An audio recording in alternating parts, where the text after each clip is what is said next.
கர்த்தருடைய நாமத்துக்கு ஸ்தோத்திரம். இன்னும் ஒரு நாள் மாலை கர்த்தர் நமக்கு கிருபையாக அவருடைய வசனங்களை தியானிக்க வாய்ப்பு இருப்பதற்காக அவரை ஸ்தோத்திரிக்கிறேன். நீங்கள் உங்களுடைய அநேக அலுவல்களுக்கு வந்திருக்கிறீர்கள். அதற்காக கர்த்தருக்கு நான் நன்றி செலுத்துகிறேன்.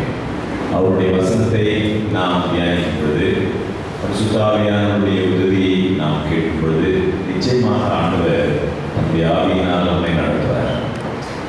ஆண்டவர் அவருடைய சித்தத்தை நமக்கு தெரிவிக்க வேண்டும் என்று ஜெபித்து அந்த சித்தத்திற்கு கீழ்ப்படிய நம்மை ஒப்புக் கொடுப்போமானால் நிச்சயமாக ஆண்டவர் நம்மை படிப்படியாக நடத்துவார். இந்த நாளில் நாம் தியானிக்கிற செய்தி சிருஷ்டிக்கும் அவருடைய அதிகாரத்திற்கு அடையாளம் என்ன?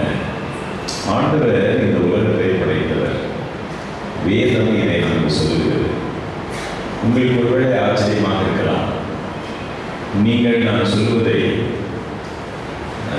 நூலகங்களில், குறிப்பாக கிறிஸ்தவ நூலகங்களில் அல்லது கிறிஸ்தவ புத்தக விற்பனை நிலையங்களில் நீங்கள் போய் அதை ஒப்பிட்டு பார்க்கலாம். 19ஆம் நூற்றாண்டிற்கு பிறகு எழுதப்பட்ட எந்த வேத விளக்க உரைகளிலும் ஆங்கிலத்திலே கன்கார்டன்ஸ் என்று சொல்கிறோம், அல்லது பைபிள் கமெண்ட்ரிஸ். கன்கார்டன்ஸ் வசனங்களை ஒத்து பார்ப்பது. இப்பொழுது நான் சொல்வது பைபிள் கமெண்ட்ரிஸ், வேத விளக்க உரைகள். ரெண்டு வேத விளக்க உரைகள் கமெண்ட்ரிஸ்.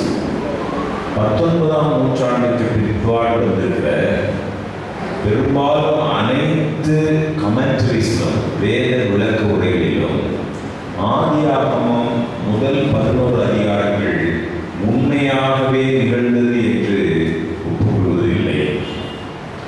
அது கத்தோலிக்க வேத அறிஞர்களாக இருந்தாலும் சரி, புராட்டஸ்டாந்து வேத அறிஞர்களாக இருந்தாலும் சரி, வேதத்தில் மிகவும் விசேஷமாக ஆதியாகமம் முதல் 11 அதிகாரங்கள் உண்மை நிகழ்வு அல்ல என்றே நம்புகிறார்கள். காரணம், நம்ம எல்லோரும் கேள்விப்பட்டிருக்கிறோம், பார்க்கிறோம். இந்த பரிணாமவாத கொள்கை என்று ஒரு பரிணாமவாத கொள்கை. மனிதன் ஆண்டவர் 6 நாட்களில் படைக்கவில்லை இந்த உலகை.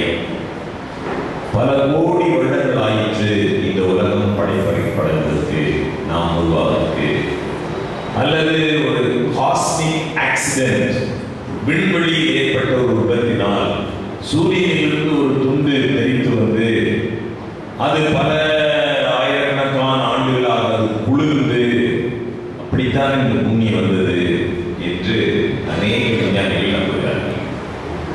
விஞ்ஞானிகள், மற்ற விஞ்ஞானிகள் நம்புவது ஒரு புறம் இருக்க, கிறிஸ்தவர்களும் கூட இந்த 6 நாளில் உலகம் படைக்கப்படவில்லை, இது பரிணாமவாதத்தின் மூலமாகத்தான் இந்த உலகம் வந்தது என்று கத்தோலிக்க வேத அறிஞர்களும் புராட்டஸ்டன்ட் வேத அறிஞர்களும் பெரும்பான்மையாக நம்புகிறார்கள். ஆகவே நான் உங்களுக்கு குறிப்பிட்டேன், 19ஆம் நூற்றாண்டுக்கு பின் எழுதப்பட்ட எந்த பைபிள் கமெண்ட்ரி, வேத விளக்க உரைகளை நீங்கள் பார்த்தால் சிருஷ்டிப்பு லிட்டரலாக உண்மையாகவே 6 நாட்களில் இந்த உலகம் தேவன் படைக்கவில்லை. இப்பொழுது இருக்கிற கத்தோலிக்க தலைவருக்கு முன்பு இருந்த தலைவர் போப் ஜான் பால் அவர்கள் விசேஷமான ஒரு அறிவிப்பை கொடுத்தார். அவர்கள் என்ன கொடுத்தார்கள் என்றால், இந்த உலகம் படைக்கப்பட்டது பரிணாமவாதத்தால் தான் வந்தது. ஆனால் தேவன் பரிணாமவாதத்தின் மூலமாக இந்த உலகை படைத்தார் என்று சொன்னார். பரிணாமவாதமும் சரி, ஆதியாகம வரலாறும் சரி. ஆனால் தேவன் இந்த உலகை பரிணாமவாதத்தின் மூலமாக இந்த உலகை படைத்தார். ஆகவே குழப்பம் மிகுந்த காலத்தில் நாம் வாழ்கிறோம். உண்மையாகவே இந்த உலகம் ஆதியாகமத்தில் சொல்லப்பட்டது போல ஆண்டவர் வெளிச்சம் உண்டாக கடவுது என்றார், வெளிச்சம் உண்டாயிற்று. ஒவ்வொரு நாளும் சாயங்காலம் இந்திய காலம் ஆகிய 2ஆம் நாள் ஆயிற்று. 6 நாட்களுக்குள் தேவன் இந்த உலகத்தை படைத்தார் என்கிற வேத சரித்திரம் இன்று பெரும்பான்மையாக கிறிஸ்தவர்களாலும் மறுக்கப்படுகிற ஒரு காரியம். ஆகவேதான் இது மிகவும் விசேஷம். உண்மையிலேயே இந்த உலகத்தை தேவன் தான் படைத்தாரா, அல்லது தானாகவே நாம் வந்தோமா? தானாகவே நாம் ஒருபடியாக தேவன் அப்படித்தான் பல கோடி ஆண்டுகளாக இந்த உலகம் படைக்கப்பட தேவன் சித்தம் கொண்டாரா? ஆகவே இது மிகவும் விசேஷமான ஒரு சத்தியம். கடந்த நாட்களாக நாம் தியானித்தோம்.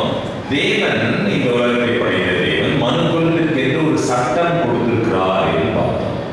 மாறாத சட்டங்கள், 10 கற்பனைகள். இந்த 10 கற்பனைகளை தேவன் மனுக்குலத்திற்கு என்று கொடுத்தார். நாம் நன்றாக வாழ்வதற்கென்று அவர் இதை கொடுத்தார். எல்லாம் பார்த்தோம்.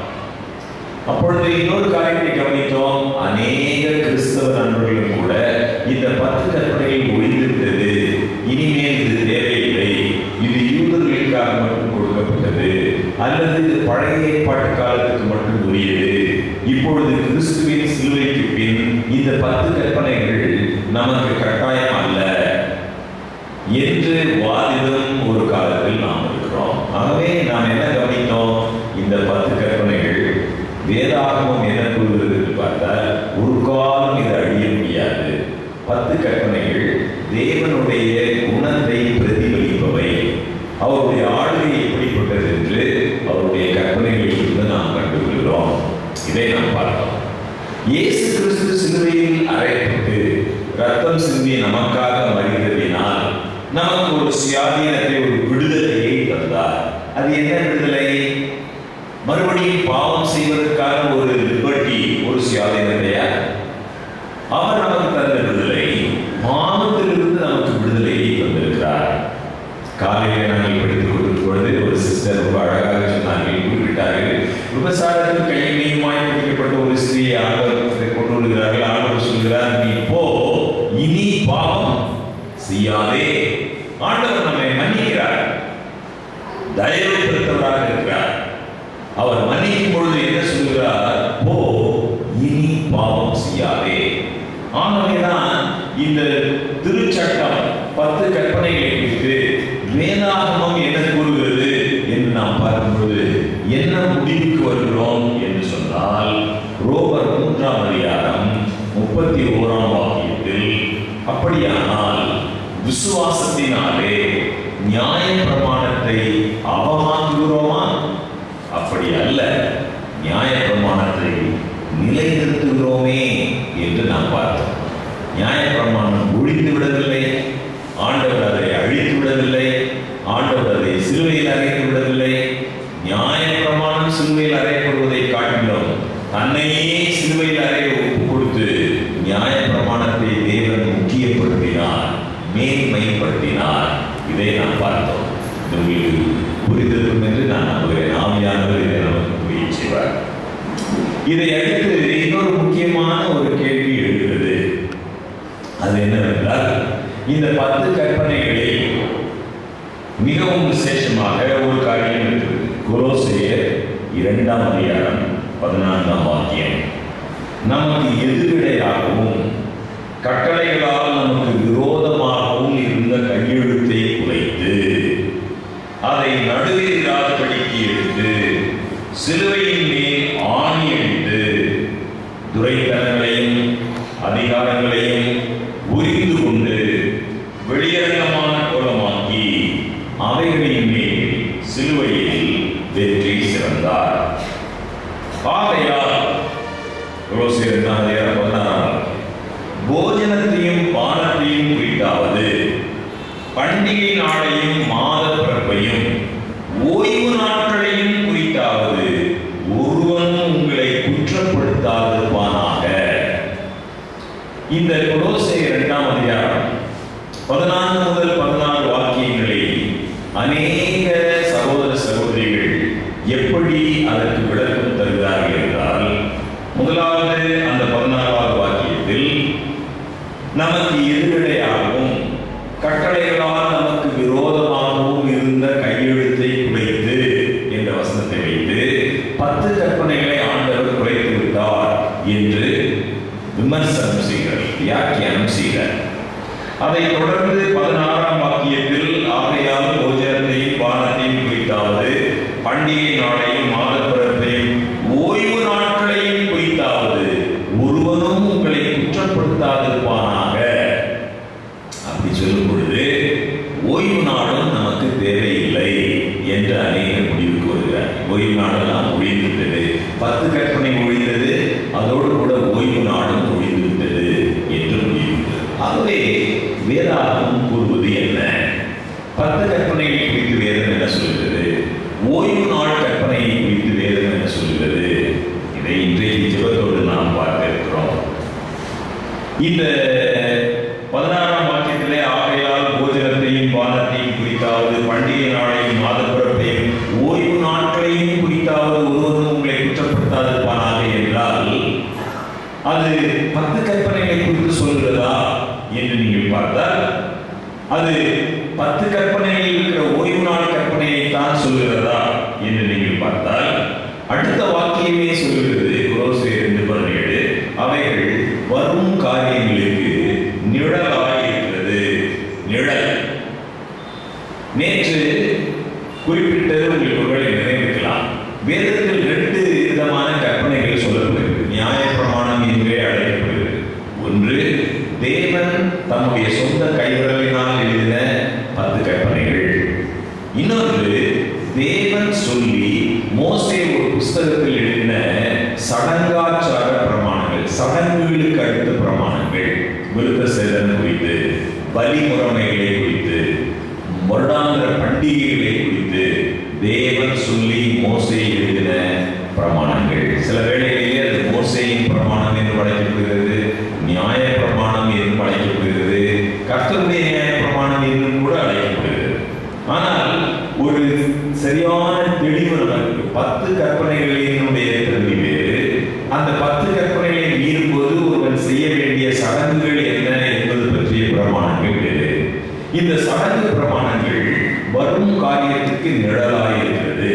கிறிஸ்துவே பலியான பிற்பாடு இந்த பலிமுறைகளும் சடங்குகளும் இனி தேவையில்லை. ஆகவே கொலோசியர் 2:17 அவைகள் வரும் காரியத்துக்கு நிழலாயிருக்கிறது. அப்படியானால் எந்த கற்பனை ஒழிந்தது, எந்த ஓய்வு நாள் ஒழிந்தது என்பதை நாம் பார்க்கிறோம். நீங்கள் வேதத்தை கூர்ந்து பார்க்கிறீர்களா? இந்த சடங்கு பிரமாணங்களிலும் நிரம்ப ஓய்வு நாட்கள் இருந்தது, பல அநேக ஓய்வு நாட்கள் இருந்தது. இஸ்ரவேல் மக்களுக்கு தேவன் வருடாந்திர பண்டிகைகளாக 7 பண்டிகைகளை கொடுத்திருந்தார். அந்த 7 பண்டிகைகளும் வித்தியாசமான நாட்களில் வரும். எல்லாம் வாரத்தில் 7ஆம் நாள், 10 கற்பனையில் சொல்லப்பட்ட ஓய்வு நாள் போல வாரத்தின் 7ஆம் நாள் அல்ல, வெவ்வேறு நாட்களில் வரக்கூடிய பண்டிகை நாட்கள். அவை ஒவ்வொன்றும் ஓய்வு நாட்களாக அவர்கள் ஆசரிக்க கடமைப்பட்டிருந்தார்கள். உதாரணம், லேவியராகமம் 23-27 வாசிக்கிறேன். அந்த 7ஆம் மாதம் 10ஆம் தேதி உங்களுக்கு பாவ நிவர்த்தி செய்யும் நாளும் சபை கூடும் பரிசுத்த நாளுமாய் இருப்பதாக. இது என்ன நாள்? பரிசுத்த நாள், சபை கூடும் பரிசுத்த நாள். ஆண்டவர் சிருஷ்டிகளை தந்தாரே, 6 நாள் படைத்து 7ஆம் நாள் ஓய்ந்திருந்தாரே. 10 கற்பனையை சொன்னாரே, 7ஆம் நாளோ தேவனாகிய கர்த்தருடைய ஓய்வு நாள் என்று. அந்த ஓய்வு நாள் அல்ல இது. இந்த ஓய்வு நாள் எது? இது சடங்கு பிரமாணங்களில் வருகிற, இடம் பெறுகிற ஓய்வு நாள். அது எப்பொழுது?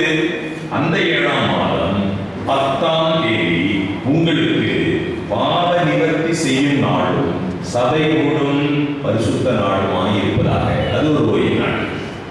உதாரணத்துக்கு அந்த சடங்கு பிரமாணத்தினுடைய இன்னொரு ஓய்வு நாளை குறித்து நான் குறிப்பிடுகிறேன். லேவியராகமம் 23ஆம் அதிகாரம் 34ஆம் வாக்கியம். நீ இஸ்ரவேல் புத்திரரோடே சொல்ல வேண்டியது என்னவென்றால், அந்த 7ஆம் மாதம் 15ஆம் தேதி முதல் 7 நாளாகவும் கர்த்தருக்கு ஆசரிக்கும் கூடார பண்டிகையாய் இருப்பதாக. லேவியராகமம் 23:35. முதலாம் நாள் சபை கூடும் பரிசுத்த நாள். அதிலே சாதாரணமான யாதொரு வேலையும் செய்யக்கூடாது. முதலாம் நாள் பரிசுத்த நாள், அன்றைக்கு ஒரு வேலையும் செய்யக்கூடாது. இது 10 கற்பனைகளில் வருகிற ஓய்வு நாள் அல்ல, சடங்கு பிரமாணத்தில் வருகிற இடம் பெறுகிற ஓய்வு நாள், பரிசுத்த நாள், சபை கூடும் பரிசுத்த நாள். அதிலே சாதாரணமான யாதொரு வேலையும் செய்ய வேண்டாம். இன்னொரு வாக்கியத்தை பாருங்கள். லேவியராகமம் 23ஆம் அதிகாரம் 39ஆம் வாக்கியம். நிலத்தின் பலனை நீங்கள் சேர்த்து வைக்கும் 7ஆம் மாதம் 15ஆம் தேதி முதல் கர்த்தருக்கு பண்டிகையை 7 நாள் ஆசரிக்க கடவீர்கள். 1ஆம் நாளிலும் ஓய்வு, 8ஆம் நாளிலும் ஓய்வு. மறுபடியும் இது 10 கற்பனையில் வருகிற ஓய்வு நாள் அல்ல, சடங்கு பிரமாணங்களில் வருகிற ஓய்வு நாள். ஆகவே கொலோசியர் 2ஆம் அதிகாரம் 14 முதல் 16 வாக்கியங்களில் நாம் வாசிக்கிறோம், ஆகையால் போஜனத்தையும் பானத்தையும் குறித்தாவது பண்டிகை நாளையும் மாத பிறப்பையும் ஓய்வு நாட்களையும் குறித்தாவது ஒருவனும் உங்களை குற்றப்படுத்தாதிருப்பானாக என்று சொல்லும் பொழுது தேவனுடைய 10 கற்பனையில் உள்ள ஓய்வு நாளை குறித்து பேசுகிறதா, அல்லது நிழலாக வருங்காலிகளுக்கு நிழலாக இருந்து சிலுவையோடு ஒழிந்து போன சடங்கு பிரமாணங்களில் உள்ள ஓய்வு நாட்களை குறித்து பேசுகிறதா என்பதை ஜெபத்தோடு நாம் சிந்திக்க வேண்டும். ஓய்வு நாள் கற்பனை, 4வது கற்பனை 10 கட்டளைகளில் இடம்பெறுகிறது. 10 கட்டளைகள் நித்தியமானது, அது அழிக்க முடியாதது, மாற்ற முடியாதது, நித்தியமானது என்பதை நாம் கவனித்தோம். ஆகவே எனக்கு அருமையானவர்களே, இந்த கொலோசியர் 2ஆம் அதிகாரம் 14 முதல் 16 வாக்கியங்களில் காணப்படும் வாக்கிய வசதி ஓய்வு நாட்கள் 10 கற்பனையில் இடம்பெறும் ஓய்வு நாட்களை குறித்து அங்கே சொல்லப்படவில்லை. கொலோசியர் 2:14 நமக்கு எதிரிடையாகவும் கட்டளைகளால் நமக்கு விரோதமாகவும் இருந்த கையெழுத்தை குலைத்து, அது 10 கற்பனையா சொல்லுகிறது என்பதை நீங்கள் மீண்டும் கவனிங்கள். 10 கற்பனை நமக்கு எதிரிடையாக இருந்ததா? 10 கற்பனை குறித்து நேற்று பார்த்தோம். ரோமருக்கு எழுதின நிருபம் 7ஆம் வாக்கியத்தில் 7ஆம் அதிகாரத்தில் 12ஆம் வாக்கியம் 10 கற்பனைகள் பரிசுத்தமாயும் நீதியாயும் நன்மையாயும் இருக்கிறது என்று பார்த்தோம். இங்கே நமக்கு எதிரிடையாகவும் கட்டளைகளால் நமக்கு விரோதமாகவும் இருந்த கையெழுத்தை குலைத்து, அப்படின்னா சிலுவையிலே இயேசு குலைத்தது 10 கற்பனைகளா அல்லது இந்த சடங்கு பிரமாணங்களா? துரிதமாக சில வசனங்களை பார்ப்போம். 10 கற்பனைகள் தேவன் தாமே எழுதியது. யாத்திரையாகமம் 24:12 அப்பொழுது கர்த்தர் மோசேயை நோக்கி, நீ மலையின் மேல் இடத்துக்கு ஏறி வந்து அங்கே இரு, நான் உனக்கு கற்பலகைகளையும் நீ அவர்களுக்கு உபதேசிப்பதற்கு நான் எழுதின நியாய பிரமாணத்தையும் கற்பனைகளையும் கொடுப்பேன் என்றார். ஆகவே 10 கற்பனைகள் யார் எழுதினது? தேவன் தாமே எழுதியது. இந்த சடங்கு பிரமாணங்களை யார் எழுதியது? தேவன் சொல்லி மோசே எழுதியது. உபாகமம் 31ஆம் அதிகாரம் 9ஆம் வாக்கியம். மோசே இந்த நியாய பிரமாணத்தை எழுதி, 2 நியாய பிரமாணங்கள், 10 கற்பனையும் நியாய பிரமாணம் என்று அழைக்கப்படுகிறது.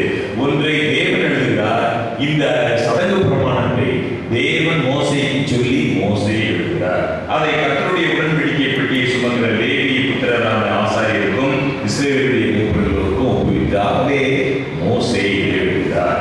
இன்னொரு காரியம், 10 கற்பனைகள் தேவனுடைய கை விரலினால் எழுதப்பட்டது. அவருடைய கை விரலினாலே யாத்திரையாகமம் 31ஆம் அதிகாரம் 18ஆம் வாக்கியத்தில் சீனாய் மலையில் அவர் மோசேயோடு பேசி முடிந்த பின் தேவனுடைய விரலினால் எழுதப்பட்ட கற்பனைகளாகிய சாட்சியின் 2 பலகைகளை அவரிடத்தில் கொடுத்தார். 10 கற்பனைகள் தேவனுடைய கை விரலினாலேயே எழுதப்பட்டது. சடங்கு பிரமாணங்கள் என்ன? மோசே தன் கையால் எழுதியது. உபாகமம் 31ஆம் அதிகாரம் 24ஆம் வாக்கியத்தில் மோசே இந்த நியாய பிரமாணத்தின் வார்த்தைகள் முழுவதையும் ஒரு புத்தகத்தில் எழுதி மோசே எழுதுகிறார். 10 கற்பனைகள் தேவன் தன்னுடைய கை விரலினால் எழுதுகிறார். இன்னொன்று பாருங்கள், 10 கற்பனைகள் கற்பலகைகளில் எழுதப்பட்டது. வசனம் யாத்திரையாகமம் 31:18 சீனாய் மலையில் அவர் மோசேயோடு பேசி முடிந்த பின் தேவனுடைய விரலினால் எழுதப்பட்ட கற்பலகைகளாகிய சாட்சியின் 2 பலகைகளை அவரிடத்தில் கொடுத்தார். 10 கற்பனைகள் எங்கே எழுதப்பட்டது?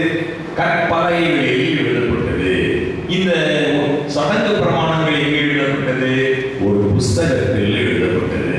உபாகமம் 31:24 மோசே இந்த நியாய பிரமாணத்தின் வார்த்தைகள் முழுவதையும் ஒரு புஸ்தகத்தில் எழுதி முடித்த பின்பு, நீங்கள் நன்கு கவனிக்கிறீர்கள் என்று நான் 10 பிரமாணங்களுக்கும் அந்த 10 பிரமாணங்களை மீறும் பொழுது மனிதர்கள் செய்ய வேண்டிய சில சடங்கு முறைகளை தேர்வு தந்தாரே, அந்த சடங்கு பிரமாணங்களுக்கும் உள்ள வித்தியாசத்தை நாம் பார்க்கிறோம்.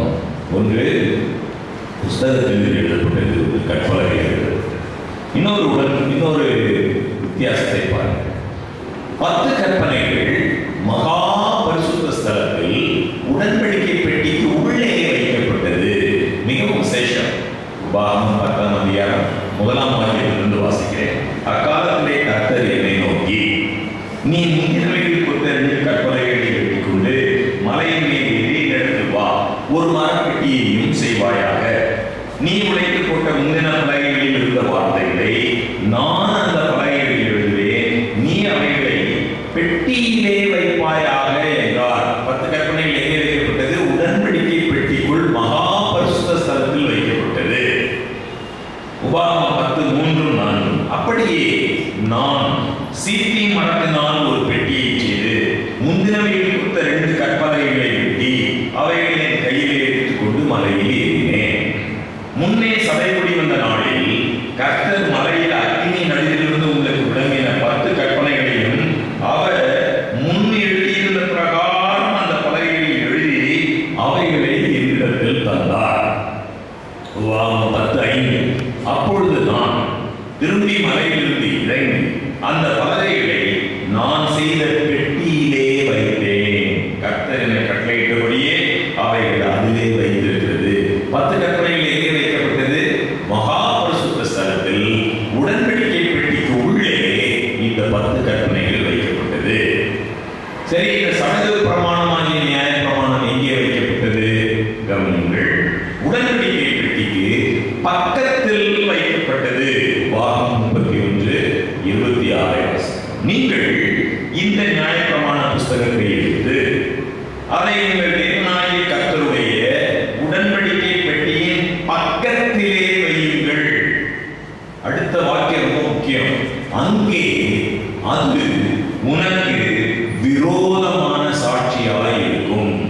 இதெல்லாம் நீங்க கவனிச்சிட்டீங்கன்னா, முதல்ல நம்ம பார்த்தோம் கொலோசையர்ல நமக்கு எதிரடையாகவும் கட்டளைகளாலும் விரோதமாகவும் இந்த கையெழுத்தை வைத்து எல்லாம் எழுதிட்டு, அதான் நமக்கு விரோதமாக இருந்த கையெழுத்து என்று சொல்லி விளக்கி, ஆகையால் போஜனத்தையும் பானத்தையும் குறித்தாவது பண்டிகை நாட்களையும் ஓய்வு நாட்களையும் குறித்தாவது ஒருவரும் உங்களை குற்றப்படுத்தாதிருப்பானாக என்று சொன்னார். நமக்கு விரோதமாக இருந்த கையெழுத்து எது? அந்த வாக்கியம் சொல்லுகிற ஓய்வு நாட்கள் எந்த ஓய்வு நாட்கள்? நாம் ஜெபத்தோடு தியானிக்க கடமைப்பட்டிருக்கிறோம். ஆண்டவர் சத்தியத்தை நமக்கு விளக்குவார்.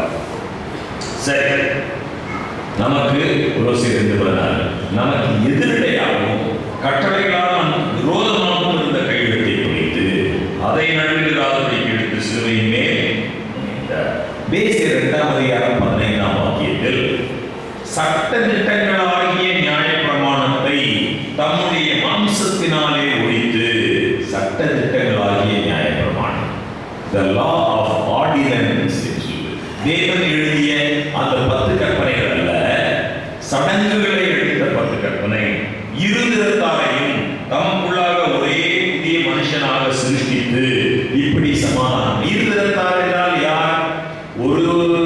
ஒரு பக்கம் இஸ்ரவேலர், இன்னொரு சாரார் புறநிலத்தவர், மற்றவர்கள். இவர்கள் இருவருக்கும் என்ன வித்தியாசம் இருந்தது? இஸ்ரவேலர்கள் மட்டும் விருத்த சேதனம் செய்பவர்கள், புறநிலத்தவர்கள் விருத்த சேதனம் செய்பவர்கள் இல்லை. இஸ்ரவேலர்கள் மட்டும்தான் தேவனை வணங்குகிறவர்கள், ஆபிரகாமின் சந்ததி என்று அவர்கள் தங்களை அழைத்துக் கொண்டவர்கள்.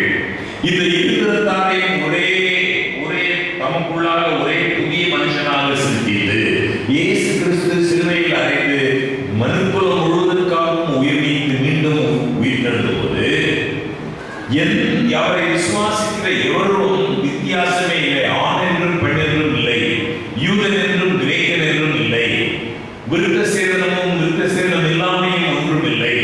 எல்லோரும் ஒன்றாக இணைக்கப்பட்டிருக்கிறார்கள் ஒரே குடும்பத்தில். ஆகவே நாம் நன்கு தெளிவாக ஜெபத்தோடு தீர்மானிக்க வேண்டியது, எந்த நியாய பிரமாணம் சிலுவையோடு ஒழிந்து விட்டது, எந்த நியாய பிரமாணம் என்றென்றைக்கும் நிலைத்திருப்பது மிகவும் மிகவும் முக்கியம். வெளிப்படுத்தின விசேஷம் 14ஆம் அதிகாரத்தில் இந்த கடைசி காலத்துக்கு ஒரு செய்தி உலகமெங்கும் அறிவிக்கப்படும் என்று ஒரு தீர்க்க தரிசனம் இருக்கிறது. முதலாவது ஒரு தூதன் வானத்தின் மத்தியிலே பறக்கப்படுகிறார். அவர் ஒரு செய்தியை சொல்கிறார். அவருக்கு பின் இரண்டாவது ஒரு தூதன், அதற்கு பின் மூன்றாவது ஒரு தூதன். வேதத்தில் தீர்க்க தரிசனத்தில் தூதர் என்று சொல்லும் பொழுது தூதராகவே லிட்டரலாக பறப்பதில்லை. நம்ம படித்தோம் நினைக்கிறேன். இந்த அப்பாக்கலிப்டிக் இந்த காலை வேளையை தியானம் பண்ணும்போது நாம் படித்தோம். அப்பாக்கலிப்டிக் லிட்ரேச்சர் என்று சொல்றோம். தானியேல் வெளிப்படுத்துகிறோம். அதற்கு அதை வாசிக்கும் பொழுது இந்த தீர்க்க தரிசனங்கள் நேரிடை பொருளுடையவைகள் அல்ல. வெளிப்படுத்தின விசேஷத்தில் ஸ்திரீ என்று வாசித்தால் ஸ்திரீ அல்ல, அது சபையை குறிக்கும். திரளான தண்ணீர்கள் என்று வாசித்தால் தண்ணீர்கள் அல்ல, பெரும் ஜனத்தருளை குறிக்கும். மிருகம் என்று தானியேலிலே நீங்கள் வாசித்தால் அது ஒரு மிருகம் அல்ல, இது ஒரு ராஜ்யத்தை குறிக்கும். அந்த மிருகத்துக்கு 10 கொம்புகள் என்றால் வெறும் கொம்புகள் அல்ல, அதில் எழுதுகிற 10 ராஜாக்களை குறிக்கும். ஆகவே தானியேலிலும் வெளிப்படுத்தின விசேஷத்திலும் நேரிடை பொருள் உடையதல்ல, அதற்குள்ள அர்த்தத்தை வேதத்திலே தான் நாம் பார்க்க வேண்டும். ஆகவே ஒரு தூதன் வானத்தின் மத்தியிலே பறக்க கண்டேன் என்றால் தேவனுடைய செய்தியை எடுத்து சொல்கிற தேவனுடைய பிள்ளைகளை தான். ஒரு தேவன் ஒரு கூட்டத்தை எழுப்புகிறார். அவர்கள் இந்த உலகத்தின் கடைசி காலத்தில் ஒரு செய்தியை உலகமெங்கும் அறிவிக்கிறார்கள். அந்த செய்தி என்ன செய்தி என்று நீங்கள் பாருங்கள். வெளிப்படுத்தின விசேஷத்தில் 14ஆம் அதிகாரத்தில் 6ஆம் வாக்கியத்திலிருந்து நீங்கள் இதை பார்க்கலாம். பின்பு வேறொரு தூதன் வானத்தின் மத்தியிலே பறக்க கண்டேன். அவன் பூமியிலே வாசம் பண்ணுகிற சகல ஜாதிகளுக்கும், கோத்திரத்தாருக்கும், பாஷைக்காரருக்கும், ஜனக்கூட்டத்தாருக்கும் அறிவிக்கத்தக்கதாக நித்திய சுவிசேஷத்தை உடையவனாய் இருந்து மிகுந்த சத்தமிட்டு தேவனுக்கு பயந்து அவரை மகிமைப்படுத்துங்கள், அவர் நியாயத்தீர்ப்பு கொடுக்கும் வேளை வந்தது. அடுத்த வாக்கியத்தை பாருங்கள். வெளிப்படுத்தல் 14:7 வானத்தையும் பூமியையும் சமுத்திரத்தையும் நீரூற்றுகளையும் உண்டாக்கினவரையே தொழுது கொள்ளுங்கள் என்று கூறினார். கிறிஸ்துவனுடைய வருகைக்கு முன்பதாக இந்த பூமியில் ஒரு விசேஷித்த செய்தி உலகம் எங்கும் அறிவிக்கப்பட இருக்கிறது. அந்த செய்தியினுடைய முதல் அம்சம் என்னவென்றால் வானத்தையும் பூமியையும் சமுத்திரத்தையும் நீரூற்றுகளையும் உண்டாக்கினவரையே தொழுது கொள்ளுங்கள். இந்த பூமியை படைத்தவர் ஒருவர் இருக்கிறார், அவரை மாத்திரமே தொழுது கொள்ளுங்கள். படைக்கப்பட்டவற்றை நீங்கள் தொழுது கொள்ள வேண்டாம், படைத்தவரை தொழுது கொள்ளுங்கள். யாரை படைத்தவரை? வானத்தையும் பூமியையும் சமுத்திரத்தையும் நீரூற்றுகளையும் உண்டாக்கினவரையே தொழுது கொள்ளுங்கள். வேதம் சொல்கிறது இந்த வானத்தையும் பூமியையும் சமுத்திரத்தையும் நீரூற்றுகளையும் உண்டாக்கினவர் யார்? அவர் எப்பொழுது உண்டாக்கினார், எப்படி உண்டாக்கினார் என்று ஆதியாகம வரலாற்றிலே நாம் பார்க்கிறோம். அந்த வரலாறு உண்மை அல்ல, அது நிஜம் அல்ல. இந்த உலகம் பல கோடி ஆண்டுகளாக வந்தது. இது வெள்ள வெள்ள வெள்ள வெள்ள மனிதன் புறத்தில் இருந்து வந்து சேர்ந்தான். இப்படிப்பட்ட விளக்கங்கள் மிகுந்த காலத்தில் ஒரு செய்தி உலகமெங்கும் செல்லுகிறது என்றால் அந்த செய்தி சொல்கிறது வானத்தையும் பூமியையும் சமுத்திரத்தையும் நீரூற்றுகளையும் உண்டாக்கினவரையே தொழுது கொள்ளுங்கள். தொழுகைக்கான அடிப்படை என்ன? யாரை நாம் தொழுது கொள்ள வேண்டும்? தொழுகைக்கான அடிப்படை என்ன? நம்மை படைத்தவரை தான் நாம் தொழுது கொள்ள வேண்டும், சிருஷ்டிகரை தான் நாம் தொழுது கொள்ள வேண்டும். தொழுகைக்கான அடிப்படை நம்மை சிருஷ்டித்தவரை நாம் தொழுது கொள்ள வேண்டும். வசனத்தை பாருங்கள். கர்த்தாவே தேவரே மகிமையையும் கனத்தையும் வல்லமையையும் பெற்றுக் கொள்கிறதற்கு பாத்திரராய் இருக்கிறீர். ஏன் அவர் மகிமையை பெற்றுக்கொள்ள பாத்திர? நீரே சகலத்தையும் சிருஷ்டித்தீர். உம்முடைய சித்தத்தினாலே அவைகள் உண்டாயிருக்கிறவைகளும் சிருஷ்டிக்கப்பட்டவைகளுமாய் இருக்கின்றன என்றார்கள். ஆண்டவரே நீர்தான் இதற்கு பாத்திர, மகிமைக்கு பாத்திர. ஏன் நீர் மகிமைக்கு பாத்திர? நீரே எல்லாவற்றையும் சிருஷ்டித்தீர். ஆகவே நண்பர்களே, தொழுகைக்கு அடிப்படை என்னவென்றால் தேவன் சிருஷ்டிய, அவர்தான் நம்மை படைத்தவர். ஆகவே நாம் அவரை தொழுது கொள்கிறோம். ஆண்டவர் இந்த உலகை படைத்தார். வேதம் இதை நமக்கு தெரிவிக்கிறது. அவர் எப்படி படைத்தார் என்றும் ஆதியாகம வரலாறு நமக்கு சொல்கிறது. கொலோசியர் 1ஆம் அதிகாரம் 16 அவருக்குள் சகலமும் சிருஷ்டிக்கப்பட்டது. அவரை கொண்டும் அவருக்கென்றும் சிருஷ்டிக்கும் அவருடைய அதிகாரத்துக்கு அடையாளம் என்ன? அவர்தான் இந்த உலகத்தை சிருஷ்டித்தார் என்பதற்கு என்ன அடையாளத்தை தேவன் நமக்கு தந்திருக்கின்றார்? மிக முக்கியமான கேள்வி. சிருஷ்டிகளை தான் தொழுது கொள்ள வேண்டும் என்றால் யார் சிருஷ்டிகர்? அவர்தான் சிருஷ்டிகர் என்பதற்கு நமக்கு என்ன அடையாளம் இருக்கிறது? என்ன ஆதாரம் இருக்கிறது? வேதம் என்ன சொல்கிறது என்று பாருங்கள். தேவன் அவருடைய சிருஷ்டிக்கும் வல்லமைக்கு ஒரு அடையாளத்தை நமக்கு தந்திருக்கின்றாரா? இந்த மன இறுக்கம் நிறைந்த உலகத்தில் அவர் நமக்கு ஒரு புகலிடத்தை தந்திருக்கிறாரா? கற்பனையின் மையத்தில் தேவன் ஒரு அடையாளத்தை தந்திருக்கிறார். தேவனுடைய பிரமாணத்தின் மையத்தில், அதன் ஆழத்தில் அவருடைய அதிகாரத்துக்கு ஒரு அடையாளம் காணப்படுகிறது. அந்த 10 கற்பனைகளில் மையத்தில் அவருடைய அதிகாரத்திற்கு ஒரு அடையாளம். என்ன அடையாளம்? ஓய்வு நாளை பரிசுத்தமாய் ஆசரிக்க நினைப்பாயாக. யாத்திராகமம் 20:8. ஓய்வு நாளை பரிசுத்தமாய் ஆசரிக்க நினைப்பாயாக. ஆங்கிலத்திலே remember the Sabbath day to keep it holy. remember என்றால் எனக்கு 2 கருத்துக்கள் மனதிலே பிரதானமாக வருகிறது. remember என்று ஆண்டவர் சொல்லும் பொழுது, நினைப்பாயாக என்று சொல்லும் பொழுது ஒரு கருத்து என்னுடைய உள்ளத்தில் வருவது என்றால், இந்த ஓய்வு நாள் கட்டளை இதற்கு முன்னதாகவே இருந்திருக்கிறது. ஆண்டவரை சொல்கிறார், நீ நினைப்பாயாக. 10 கற்பனைகள் நேற்று நான் குறிப்பிட்டேன் என்று நினைக்கிறேன். ஆதி முதலாகவே இருந்து வந்திருக்கிறது. மோசேயின் காலத்தில் சீனாய் மலையிலிருந்து மட்டும் 10 கற்பனைகள் துவக்கம் படவில்லை. காயின் ஆபேலை கொலை செய்தது குற்றம் என்றால், கொலை செய்யாதிருப்பாயாக என்கிற குற்றம் ஆதியிலேயே இருந்தது. தேவனுடைய இந்த 10 கட்டளைகள் அவருடைய சிங்காசனத்தின் ஆதாரம் என்று சொன்னேன். இந்த மனுக்குலத்தின் படைப்பிலிருந்து இந்த கட்டளைகள் இருந்து வருகிறது. நினைப்பாயாக, ரிமெம்பர் என்று சொல்லும் பொழுது ஏற்கனவே இருந்த கட்டளை ஆண்டவரை நினைப்பாயாக என்று நினைவுபடுத்துகிறார். இரண்டாவது இடத்திலே வரக்கூடிய ஒரு எண்ணம் உங்களோடு நான் பகிர்ந்து கொள்கிறேன். ரிமெம்பர் என்று ஆண்டவர் சொல்லும் பொழுது நீ மறந்துவிடக்கூடிய ஆபத்து ஒன்று உண்டு என்கிற காரணத்தினால் ஆண்டவர் நினைப்பாயாக என்று கூறியிருக்கிறார். 10 கட்டளைகளிலும் இந்த ஒரு கட்டளையை மாத்திரம் ஆண்டவர் நினைப்பாயாக என்று வலியுறுத்தி சொல்லியிருக்கிறார். இப்படியோ சாத்தானுடைய ஒரு சூழ்ச்சியினால் கர்த்தருடைய பிள்ளைகளும் கூட தேவன் நினைப்பாயாக என்று சொன்ன அந்த ஒரு கட்டளையை மட்டும் மறந்து போகும் ஒரு பரிதாப நிலையை நாம் காண்கிறோம். Remember the Sabbath day to keep it holy. மிகவும் முக்கியம். அதற்கான காரணத்தை அந்த 10 கற்பனையிலேயே ஆண்டவர் சொல்கிறார். எதற்காக நாம் நினைக்க வேண்டும்? 6 நாளும் நீ வேலை செய்து உன் கிரியைகளை எல்லாம் நடப்பிப்பாயாக. யாத்திராகமம் 20:9. 7ஆம் நாளோ உன் தேவனாகிய கர்த்தருடைய ஓய்வு நாள். இந்த கற்பனையை நன்றாக கவனியுங்கள். வாரத்தில் ஏதாவது ஒரு நாள் ஓய்வு நாளாக வைத்துக் கொள் என்று ஆண்டவர் சொல்லவில்லை. 7ஆம் நாளோ உன் தேவனாகிய கர்த்தருடைய ஓய்வு நாள்.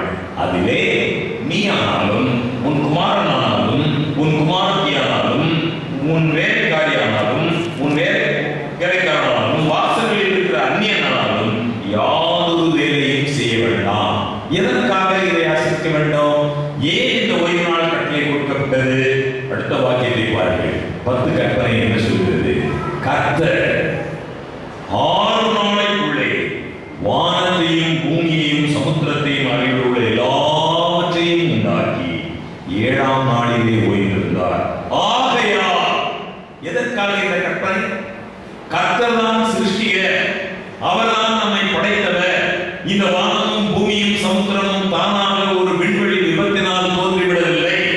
நீங்களும் நானும் புறங்களில் இருந்து வந்துவிடவில்லை. நம்மை படைத்த தேவன் ஒருவர் இருக்கிறார். எதற்காக இந்த ஓய்வு நாளை நாம் அனுசரிக்கும்படி கட்டளை பெற்றிருக்கிறோம்? கர்த்தர் 6 நாளைக்குள்ளே வானத்தையும் பூமியையும் சமுத்திரத்தையும் அருகிலுள்ள எல்லாவற்றையும் உண்டாக்கி 7ஆம் நாளிலே ஓய்ந்திருந்தார். ஆகையால் கர்த்தர் ஓய்வு நாளை ஆசீர்வதித்து அதை பரிசுத்தமாக்கினார். 3 காரியங்கள் ஆண்டவர் நமக்கு முன்மாதிரியாக செய்திருக்கிறார். என்னென்ன? முதலாவது, நமக்கு ஒரு முன்மாதிரியாக ஆண்டவர் அந்த நாளில் ஓய்ந்திருந்தார். நம்மை ஓய்ந்திருக்கும்படி சொல்கிறார். உன்னுடைய சொந்த அலுவல்களை அந்த நாளிலே செய்யாதே சொல்கிறார். இரண்டாவது, அந்த நாளை அவர் ஆசீர்வதித்தார். எல்லா நாட்களும் ஆண்டவரால் படைக்கப்பட்ட நாட்கள் தான். ஆனால் குறிப்பாக ஒரு நாளை, 7ஆம் நாளை ஆண்டவர் ஆசீர்வதித்தார். மூன்றாவதாக, அந்த நாளை அவர் பரிசுத்தமாக்கினார். நீங்கள் மூல பாஷையிலே பார்ப்பீர்கள் என்றால் sanctify என்ற வார்த்தை, பரிசுத்தமாக்குதல் என்றால் என்ன? பிரத்யேகப்படுத்தப்படுதல், to set apart. அந்த நாளை தனித்து அவர் பிரித்து வைத்தார்.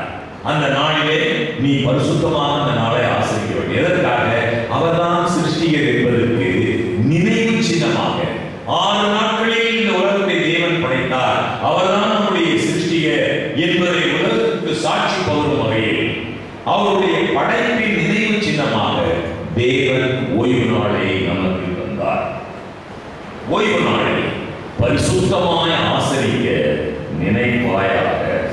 மனுஷன் ஓய்வு நாளுக்காக உண்டாக்கப்படவில்லை, ஓய்வு நாள் மனுஷனுக்காக உண்டாக்கப்பட்டது. மார்க் 2:27.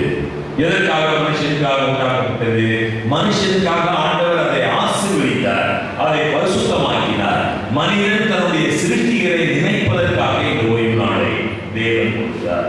ஓய்வு நாள் மனுக்குலம் முழுவதற்கும் தேவன் நமக்கு தந்த ஒரு மிகப்பெரிய ஆசீர்வாதம். ஆதியாகம வரலாறு இதை நமக்கு குறிக்கிறது. ஆண்டவர் முதல் நாள்ல வெளிச்சம் உண்டாகிறது என்றார். உடனே வெளிச்சம் உண்டாயிற்று. ஆண்டவர் ஆகாய விதியை அவர்தான் முன்படினார். ஜலம் எல்லாம் ஒரு பக்கம் சேர கடவுளே என்றார். சமுத்திர ஜலம் எல்லாம் ஒரு பக்கம் சேர்ந்து பூமி புற்களை, செடிகளை, மலர்களை முளைப்பிக்க கடவுளே என்றார். அது ஆயிற்று. ஜலம் ஓரிடத்தில் சேர கடவுளே என்றார். ஜலம் உள்ளமாக சேர்ந்தது. ஆகாயத்திலே பறக்கும் பறவைகளை அவர் உண்டாக்கினார். பூமியானது ஜாதி ஜாதியான ஜீவ ஜந்துக்களாகிய சகல மிருகங்களையும் பிறப்பிக்க கடவுள் என்றார்.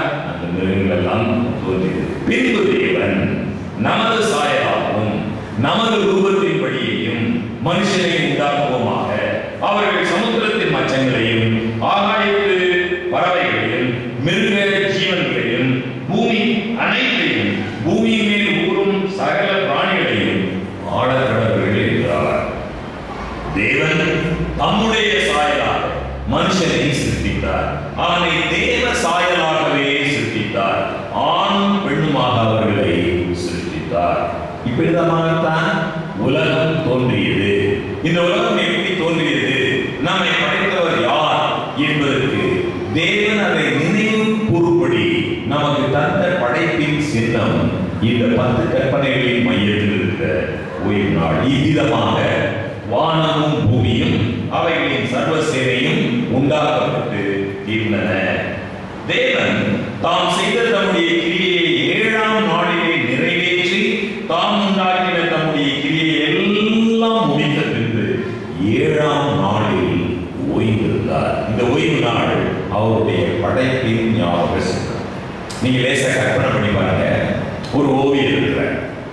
அந்த ஓவியர் ஒரு பெரிய கேன்வஸ்ல அழகா பெயிண்ட் பண்றாரு. முதல் நாள் ஒரு கொஞ்சம் பெயிண்ட் பண்றாரு, அவரு ஆகாயம் அந்த இதெல்லாம் பண்றாரு. 2வது நாள் கொஞ்சம் அழகா பெயிண்ட் பண்றாரு. 3வது நாள் இன்னும் கொஞ்சம் சேர்க்கிறாரு. 4வது நாள் கொஞ்சம் சூரியன் நல்லா அழகா பெயிண்ட் பண்றாரு. பெரிய ஒரு கேன்வஸ்ல ராயல் பெயிண்ட் பண்ணிட்டே இருக்காரு. 6 நாள்ல எல்லாம் பண்ணி முடிச்சிட்டாரு. அந்த அவருடைய படைப்பு முடிந்து விட்டதா என்றால் அந்த ஓவியரின் படைப்பு உண்மையாக முடியவில்லை. எல்லாம் முடிச்சிட்டார் அவரை பொறுத்த வரைக்கும். அடுத்த 7ஆம் நாள் என்ன செய்யறாருன்னா, அந்த படைப்புல அந்த செய்யறாரு பெரிய ஆயில் பெயிண்டிங், அதுல அவருடைய பெயரை அதுல போடுறாரு, அவருடைய சிக்னேச்சர், அந்த ஓவியருடைய பெயர். இந்த உலகம் படைக்கப்பட்டது 6 நாட்களுக்குள் படைக்கப்பட்டது. 7ஆம் நாளை ஆண்டவர் ஆசீர்வதித்து அதை பரிசுத்தமாக்கியதிலே ஓய்ந்திருந்ததன் மூலமாக அவர்தான் இந்த உலகத்தை படைத்தவர் என்பதற்கு அடையாளமாக அந்த ஓய்வு நாளை நமக்கு தந்திருக்கிறார். மிகவும் மிகவும் சிரேஷ்டம். தேவன் தாம் சிருஷ்டித்து உண்டு பண்ணின தம்முடைய கிரியைகளை எல்லாம் முடித்த பின்பு அதிலே ஓய்ந்திருந்தபடியால் தேவன் 7ஆம் நாளை ஆசீர்வதித்து அதை பரிசுத்தமாக்கினார். ஆதியாகமம் 2. சமயங்களில் சில நல்ல சகோதர சகோதரிகள் வாதிடுவதை நீங்க பார்க்கலாம். இந்த நாளா அன்னைக்குதான் ஆசிரியர் இருக்கு, இதாவது ஒரு நாள் என்ன அப்படித்தான் காயின் பேசினார். ஆண்டவருக்கு பலி செலுத்த 2 பேர் போனார்கள், தொழுது கொள்ள போனார்கள். ஆபேல் இப்படித்தான் ஆண்டவரை தொழுது கொள்ள வேண்டும் என்று போனான். காயின் அப்படித்தான் வரணும், நான் என்கிட்ட அதுவோ அதுதான் கொண்டு வருவேன், என்கிட்ட கனிகள் இருக்கு அதைத்தான் நான் செய்வேன் என்று காயினுடைய வழியை அவர் ஏற்றுக்கொள்ளவில்லை.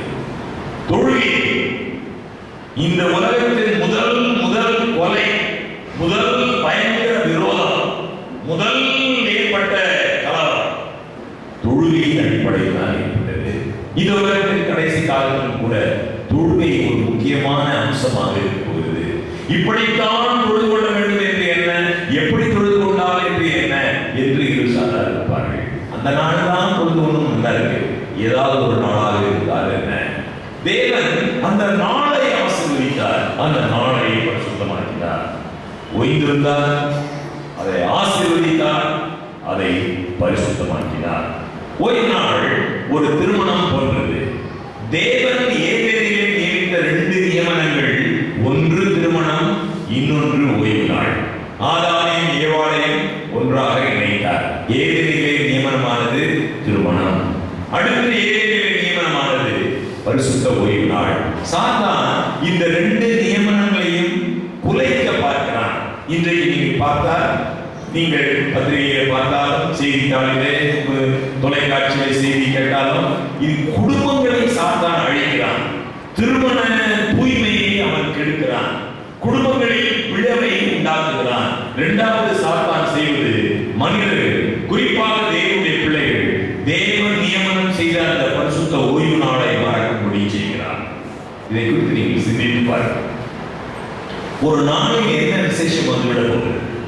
மனுஷனுக்கு செம்மையாய் கொண்டுகிற வழி உண்டு, அது முடிவோ மரணம். நீதிமொழி 14:12. ஆகவே உலகம் முழுவதும் 6 நாட்களில் படைக்கப்பட்ட பின் தேவன் 7ஆம் நாளை படைத்து அதை பரிசுத்தம் என்று அறிவித்தார். மனிதன் தேவனை மறந்துவிட்டு ஆரம்பத்திலிருந்து இருக்கிற ஓய்வு நாளை ஆசிரிக்க முடியாது. ஓய்வு நாளை ஆசிரிச்சு கடவுள் மறக்கணும், இந்த உலகம் எப்படி வந்தது என்று தெரியாமல் இருக்க முடியுமா? மறுக்கலாம். தேவனுடைய பிள்ளைகள் ஆதியிலிருந்து ஓய்வு நாளை பரிசுத்தமாக ஆசரித்து வந்திருந்தால் இன்றைக்கு உலகம் எப்படி வந்தது என்கிற குழப்பம் ஏற்பட்டிருக்குமா?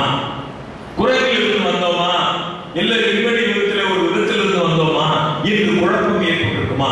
தேவனுடைய பிள்ளைகள் ஒவ்வொரு வாரமும் தேவன் ஓய்ந்திருந்து ஆசீர்வதித்து பரிசுத்தமாக்கின நாளை அவர் சொன்னபடி நினைவு கூர்ந்திருந்தால் இந்த உலகம் எப்படி தோன்றியது என்று குழப்பம் ஏற்படுமா? நீங்கள் எண்ணி பாருங்கள். மிகவும் முக்கியம். பழைய ஏற்பாடு முழுவதிலும் ஓய்வு நாள் தேவனுக்கும் அவருடைய மக்களுக்கும் இடையே ஒரு அடையாளமாய் இருந்து வந்திருக்கிறது. பழைய ஏற்பாட்டில் மாத்திரம் அல்ல என்பதை நீங்கள் புரிந்து கொள்ளலாம். பழைய ஏற்பாட்டிலே மக்கள் அதை சில நேரங்களில் அவருடைய ஓய்வு நாளை ஆசரிக்காமல் போனார்கள். அதனால் அவர்களுக்கு மிகுந்த கஷ்டங்களும் ஏற்பட்டது. அந்த சிறந்த சமுத்திரத்தை கடந்து இஸ்ரவேலர்கள் வந்தபோது, பிரயாணமாய் போன போது, வாக்குத்தத்தம் பண்ணப்பட்ட தேசத்துக்கு அந்த வழியிலே அவர்களுக்கு மன்னா பெய்த போது ஓய்வு நாளிலே ஆண்டவர் மன்னாவை பொழிய வைக்கவில்லை. 6ஆம் நாளில் 1000 நாளில் 2 மடங்கு மன்னா அவர்கள் எடுத்து சேமிக்கும்படி கட்டளை பெற்றிருந்தார்கள். அந்த மன்னா ஓய்வு நாளில் அவர்களுக்கு பொழியப்படவில்லை. 6 நாளும் அதை சேர்ப்பீர்களாக. 7ஆம் நாள் ஓய்வு நாளாய் இருக்கிறது, அதிலே அது உண்டாயிராது என்று மோசே அவர்களுக்கு கட்டளையிட்டார். அப்பொழுது கர்த்தர் மோசேயை நோக்கி, என் கட்டளைகளையும் என் பிரமாணங்களையும் கைக்கொள்ள எந்த மட்டும் மனதில்லாதிருப்பீர்களே என்று கேட்கிறார். ஓய்வு நாள் தேவன் விசேஷித்து முக்கியப்படுத்தின ஒரு நாள். 10 கற்பனைகளின் மையத்தில் வைக்கப்பட்ட நாள். 7ஆம் நாளோ உன் தேவனாகிய கர்த்தருடைய ஓய்வு நாள். மிக விசேஷம். ஆண்டவர் சொல்கிறார், பரிசுத்த வேதாகமம் கூறுகிறது, நான் தங்களை பரிசுத்தம் பண்ணுகிற கர்த்தர் என்று அவர்கள் அறியும்படிக்கு எனக்கும் அவர்களுக்கும் அடையாளமாய் இருப்பதற்கான என் ஓய்வு நாட்களையும் அவர்களுக்கு கட்டளையிட்டேன். நாம் தேவனுடைய பிள்ளைகள், அவர் நம்முடைய சிருஷ்டிக என்பதற்கு அடையாளமாக ஓய்வு நாளை ஆண்டவர் நமக்கு கட்டளையிட்டிருக்கிறார். மிகவும் விசேஷம் இந்த ஓய்வு நாள். ஞான பிரமாணத்தை ஆனாலும் தீர்க்க தரிசனங்களை ஆனாலும் அழிக்கிறதுக்கு வந்தேன் என்று எண்ணிக்கொள்ளாதீர்கள், அழிக்கிறதுக்கு அல்ல நிறைவேற்றுகிறதற்கே வந்தேன். இயேசுவானவர் இந்த பூமியில் வந்த நாட்களில் அப்பொழுது இருந்த யூத மத தலைவர்களும் பெரும்பான்மையான மக்களும் ஓய்வு நாள் ஆசிரியப்பில் தங்களுடைய சொந்த பாரம்பரியங்களை நிரம்ப புகுத்தி கொண்டார்கள். ஓய்வு நாள் அவ்வளவு தூரம் நடந்துட்டா நீ தப்பு செஞ்சிட்ட, இந்த வயல் வழியா போகும்போது அந்த கதவை எடுத்து கையில கசனா நீ ஓய்வு நாளை தீரிட்ட. ஒரு மனிதன் அவன் ஆண்டவர் சுத்தப்படுத்தினார், அவன் வாயை அவன் படுக்கையை எடுத்துக்கொண்டு அவன் நடந்தால் ஓய்வு நாளை நீ சுமை சுமந்து விட்டாய். வேதம் அவ்விதமாக சொல்லவில்லை. அவர்கள் இந்த ஓய்வு நாள் ஆசிரியப்புக்கு அநேக மனித பாரம்பரியங்களை பூர்த்தி கொண்டார்கள். அவர்கள் ஆண்டவர் நினைக்கிறாரு ஓய்வு நாள் இனிமேல் தேவையில்லை என்று சொல்லவில்லை. ஓய்வு நாளை ஆசிரியக்கும் உண்மை முறையை அவர்களுக்கு தந்தார், அவர்களுக்கு கற்றுத்தந்தார். மிகவும் விசேஷம். தாம் வளர்ந்த ஊராகிய நாசரேத்துக்கு அவர் வந்து தம்முடைய வழக்கத்தின்படியே ஓய்வு நாளில் ஜெபாலயத்திலே பிரவேசித்தார். அப்படியானால் ஆண்டவருடைய வழக்கம் என்னவாக இருந்தது? வழக்கத்தின்படியே ஓய்வு நாளில் ஜெபாலயத்திலே சென்றார். நாம் அவருடைய காலடி சூடுகளை பின்பற்ற வேண்டுமானால் நாம் ஓய்வு நாளை எப்படி ஆசரிக்க வேண்டும்? நீங்கள் ஜெபத்தோடு சிந்தித்து பாருங்கள்.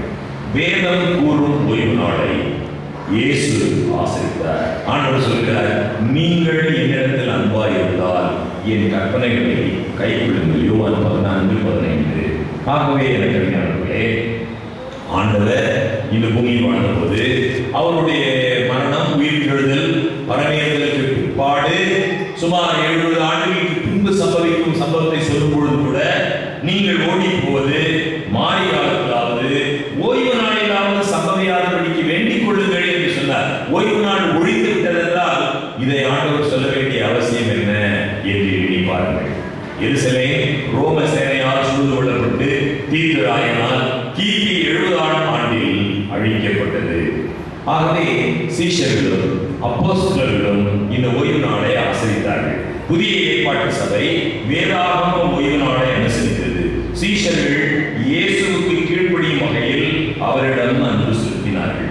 அவர்கள் பெரிய பட்டணத்தை விட்டு புறப்பட்டு பிசீதியா நாட்டில் உள்ள அந்தியோகியாவுக்கு வந்து ஓய்வு நாளிலே ஜெபாலயத்தில் பிரவேசித்து உட்கார்ந்தார்கள்.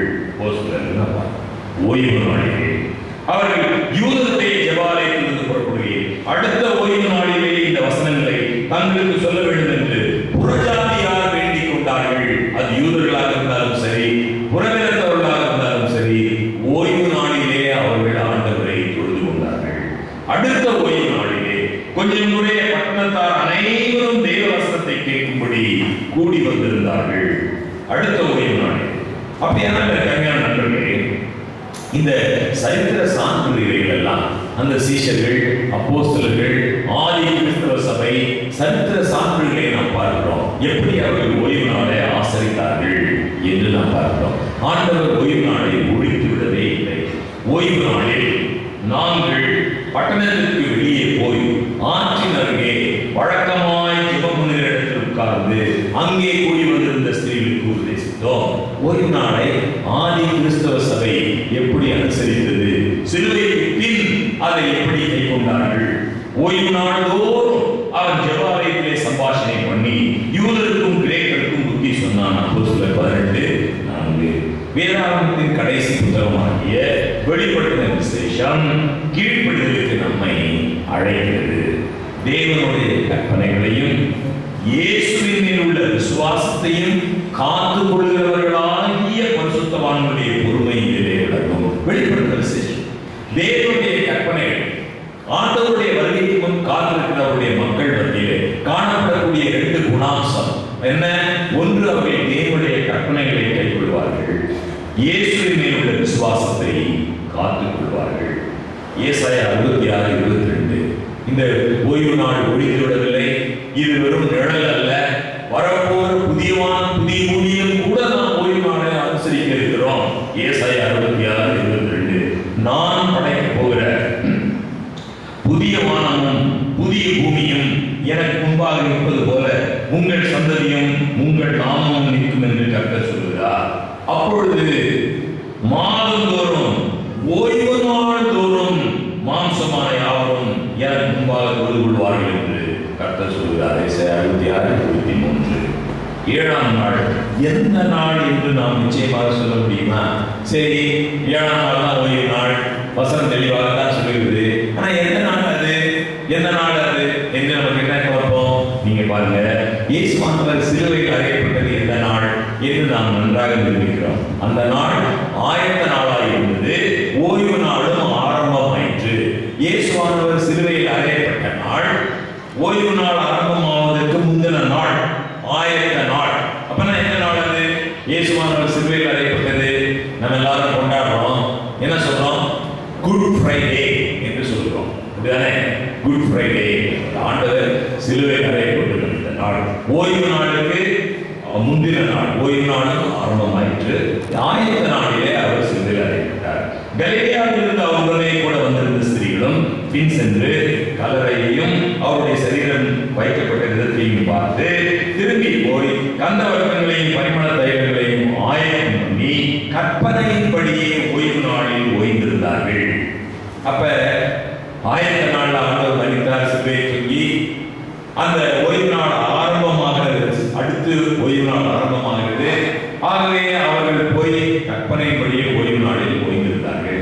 அடுத்த நாள் எந்த நாள்? அடுத்த நாள் பாருங்க, வாரத்தின் முதலாம் நாள் அதிகாலையிலே தாங்கள் ஆயத்தம் பண்ணின கந்தவர்க்கங்களை அவர்கள் எடுத்துக்கொண்டு வேறு சில ஸ்திரீகளோடு கூட கல்லறை நேரத்தில் வந்தார்கள். அப்ப 3 நாட்கள், ஒன்று ஆயத்த நாள், ஓய்வு நாள், அடுத்து அதுக்கு அடுத்து வாரத்தின் முதலாம் நாள். கல்லறை அடைத்திருந்த கல் புரட்டி தள்ளப்பட்டிருக்கிறதை கண்டு என்று வாசித்தோம். 3 நாட்கள் எவ்வளவு தெளிவு எதிர்பார்க்கிறது. முதலாவது ஆயத்த நாள், இயேசு சிலுவையில் தொங்கி மரித்த நாள். அதை நாம என்ன சொல்றோம்? வெள்ளிக்கிழமை என்று சொல்றோம், பெரிய வெள்ளிக்கிழமை. அடுத்து அதுக்கு அடுத்து வர நாள் ஓய்வு நாள். அப்ப அது என்ன கிழமையாக இருக்க வேண்டும்? சனிக்கிழமை. ஆண்டவர் உயிர்த்தெழுந்த நாள் எந்த நாள்? வாரத்தின் முதலாம் நாள், ஈஸ்டர் என்று நாம் கொண்டாடுகிறோம். வாரத்தின் முதல் நாள். அப்ப வாரத்தின் 7ஆம் நாள் எந்த நாள்?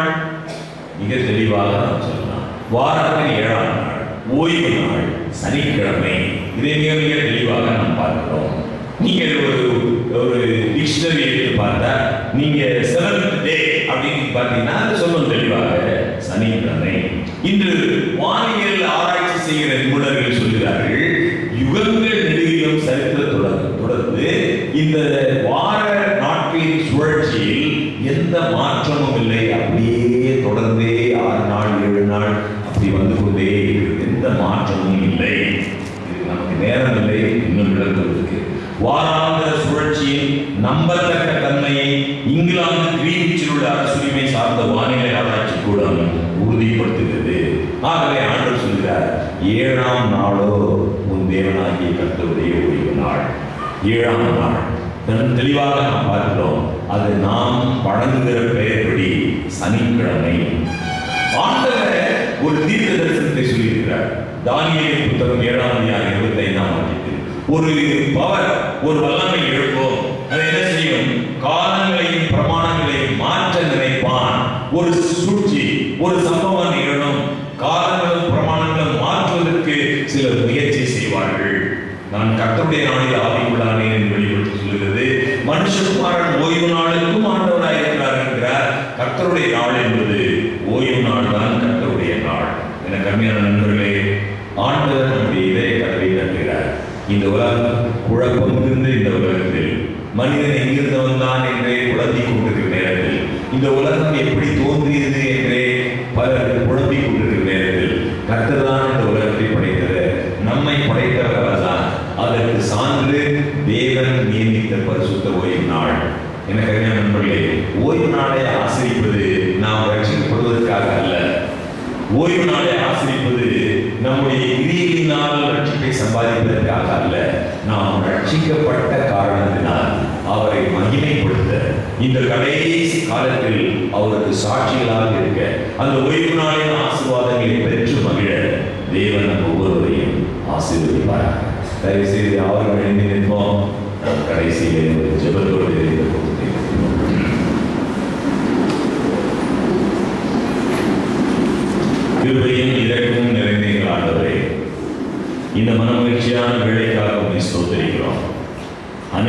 உம்முடைய பிள்ளைகள் தங்களுடைய பலவிதமான வேலைகளை ஒதுக்கி, முக்கியமான அலுவல்களை ஒதுக்கி உம்முடைய வார்த்தையை தியானிக்கிறதற்கு என்று வந்திருக்கிறார்கள். நீர் அதை அறிவீர்.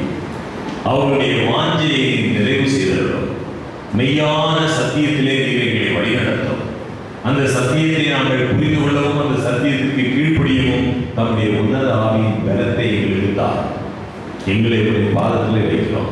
இந்த சத்தியத்தை கேட்ட உங்களுடைய பிள்ளைகள் உள்ளத்திலே இன்னும் எழக்கூடிய அநேக கேள்விகளுக்கு தம்முடைய பரிசுத்த ஆவியின் மூலமாக விடையை தந்து வழி நடத்தும். நாங்கள் எல்லோரும் குழப்பம் மிகுந்த இந்த கடைசி நாட்களில் இந்த உலகம் எப்படி தோன்றியது என்பதை குறித்து உம்முடைய பிள்ளைகளே பல விதத்திலும் தடுமாறுகிற ஒரு காலத்தில் உமக்காக நாங்கள் எழுதி பிரகாசிக்க, உமக்கென்று உண்மையாய் சாட்சி பகர நீங்கள் ஒவ்வொருவரையும் ஆசீர்வதித்தோம். உம்முடைய திருச்சபைக்காக ஜெபிக்கிறோம். உலகளாவிய உங்களுடைய விசுவாசத்துக்காக வேண்டிக் கொள்கிறோம். இன்னும் உங்களுடைய அன்பை அறியாத ஏராளமான மக்களுக்காக ஜெபிக்கிறோம். கிருபையாக காத்துக்கொள்ளும். உங்களுடைய ராஜ்யம் வரும்போது உமக்காக காத்திருக்கிறவர்களோடு நாங்கள் காணப்படும் அருளை தாரும். எங்கள் அருமை மீட்பர் இயேசு கிறிஸ்துவின் வழியாகவே வேண்டிக் கொள்கிறோம் பிதாவே. ஆமென். நம்முடைய கர்த்தராகிய இயேசு கிறிஸ்துவினுடைய கிருபையும் பிதாவாகிய தேவனுடைய அன்பும் பரிசுத்த ஆவியானவருடைய ஐக்கியமும் சிநேகமும் இப்பொழுதும் எப்பொழுதும் நம் அனைவரோடும் கூட இருப்பதாக. ஆமென். உங்கள் யாவருக்கும் இரவு வந்தனம். கர்த்தர் உங்களோடு இருப்பாராக. இந்த கூட்டங்களில்